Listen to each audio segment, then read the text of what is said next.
ఇప్పుడు నెహ్రూ గారు కట్టిన ప్రాజెక్ట్ అక్కడ హిమాచల్ ప్రదేశ్లో ఉంటుంది.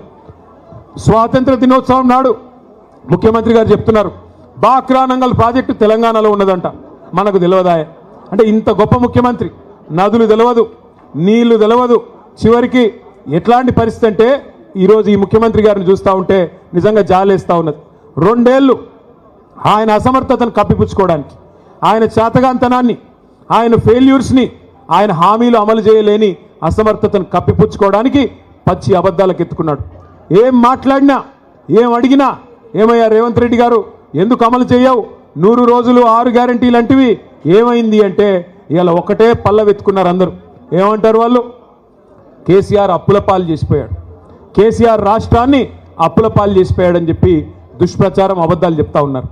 మొన్న ఈ మధ్యనే పార్లమెంట్లో ఒక బీజేపీ ఎంపీ గారు ఆయన అడిగినాడు కేంద్ర ప్రభుత్వాన్ని, మరి రేవంత్ రెడ్డి చెప్తున్నాడు రాష్ట్రం అప్పుల పాలైపోయింది అంటున్నాడు, కేసీఆర్ గారు అప్పుల పాలు చేశారు అంటున్నాడు, ఎంత అప్పు అయింది? కేసీఆర్ గారు పదవీ బాధ్యతలు చేపట్టినాడు, తెలంగాణ వచ్చినాడు, ఉన్న అప్పెంత? కేసీఆర్ గారు తప్పుకున్న నాడు ఉన్న అప్పెంత అని చెప్పి అడగడం జరిగింది. కేంద్ర ప్రభుత్వం రిజర్వ్ బ్యాంక్ని అడిగింది. భారతదేశంలోనే అతిపెద్ద బ్యాంక్ రిజర్వ్ బ్యాంక్. తర్వాత కంట్రోలర్ అండ్ ఆడిటర్ జనరల్ అంటే కాగ్ వాళ్ళని అడిగింది. అడిగి పార్లమెంట్ వేదికగా ఆ బీజేపీ పార్లమెంట్ సభ్యుడికి కేంద్ర ప్రభుత్వం సమాధానం చెప్పింది. ఏం చెప్పిందయ్యా అంటే కేసీఆర్ గారు పదవీ బాధ్యతలు చేపట్టిన నాడు జూన్ 2, 2014 నాడు తెలంగాణ రాష్ట్రం ఏర్పడ్డ నాడు ఉన్న అప్పు వారసత్వంగా మనకు వచ్చింది 72,000 కోట్ల రూపాయలు. కేసీఆర్ గారు పదవి నుండి దిగిపోయిన నాడు డిసెంబర్ 3, 2023 నాడు మన రాష్ట్రం యొక్క అప్పు 3,50,000 కోట్లు. అంటే ఆ 3,50,000 కోట్లలో ఆ 72 తీసేస్తే 9.5 ఏళ్ల కాలంలో కేసీఆర్ ప్రభుత్వం చేసిన అప్పు కేవలం 2,80,000 కోట్లు మాత్రమే అని చెప్పి నేను చెప్పడమో అజయ్ గారో నామా గారో రవిచంద్ర గారో చెప్తున్న మాట కాదు, కేంద్ర ప్రభుత్వం చెప్తున్న మాట, రిజర్వ్ బ్యాంక్ ఆఫ్ ఇండియా చెప్తున్న మాట.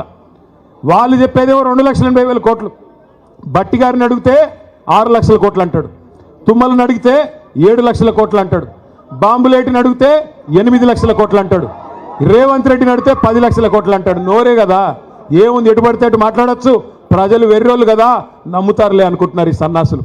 నేను ఒకటే గుర్తు చేస్తా ఉన్నా, ఎస్ కేసీఆర్ గారు అప్పు చేశారు, 2,80,000 కోట్ల అప్పు చేసిండు కేసీఆర్. చేసి ఏం చేసిండు? 73,000 కోట్ల రూపాయలు 70 లక్షల రైతుల ఖాతాల్లో 11 సార్లు రైతు బంధు రూపంలో వేసిన నాయకుడు కేసీఆర్. ఎస్ కేసీఆర్ గారు అప్పు చేశారు. అప్పు చేసి ఏం చేశాడు కేసీఆర్? ఒక్కొక్క రైతుకి రైతు బీమా ఇచ్చి లక్షల మంది రైతులకి 5 లక్షల రూపాయల చొప్పున చనిపోతే ఎవరైనా నష్టపరిహారం అందించారు కేసీఆర్ గారు. ఎస్ కేసీఆర్ గారు అప్పు చేశారు. 9.5 ఏళ్ళు ఒక్క ఉచిత కరెంటు కోసమే వ్యవసాయానికి 50,000 కోట్ల రూపాయలు ఖర్చు పెట్టింది కేసీఆర్ ప్రభుత్వం రైతన్నల కోసం. ఎస్ కేసీఆర్ గారు అప్పు చేశారు. 2 దఫాలుగా 1,00,000 రూపాయల చొప్పున రుణమాఫీ చేయడానికి 28,000 కోట్ల రూపాయలు వెచ్చించింది కేసీఆర్ ప్రభుత్వం. ఎస్ కేసీఆర్ గారు అప్పు చేశారు 2,80,000 కోట్లు. ఆ అప్పుతో 1,022 గురుకుల పాఠశాలలు పెట్టి 6.5 లక్షల మంది మన పిల్లలకి 6.5 లక్షల మంది పిల్లలకి ఒక్కొక్క అమ్మ మీద, ఒక్కొక్క అమ్మాయి మీద, ఒక్కొక్క తమ్ముడి మీద 1,20,000 రూపాయలు సంవత్సరానికి ఖర్చు పెట్టి నాణ్యమైన విద్య అందించారు. ఎస్ కేసీఆర్ గారు అప్పు చేశారు. చేసి ఏం చేశారు? 15 లక్షల మంది ఆడకూతురులకి 1,00,000 రూపాయలు ఇచ్చి కళ్యాణ లక్ష్మి పేరుతో, షాదీ ముబారక్ పేరుతో వారి పెళ్లి చేయించారు. ఎస్ కేసీఆర్ గారు అప్పు చేశారు.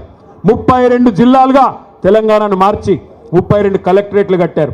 32 కలెక్టరేట్లు మాత్రమే కాదు, 5 మెడికల్ కాలేజీలు మాత్రమే ఉన్న తెలంగాణలో 32 మెడికల్ కాలేజీలు పెట్టిన ఘనత, 32 నర్సింగ్ కాలేజీలు పెట్టిన ఘనత మన నాయకుడు కేసీఆర్ గారిది. ఎస్ కేసీఆర్ గారు అప్పు చేశారు. అప్పు చేసి ఇంటింటికి నల్లా నీళ్ళిచ్చే మిషన్ భగీరథ కార్యక్రమాన్ని 40,000 కోట్ల రూపాయలతో కట్టారు.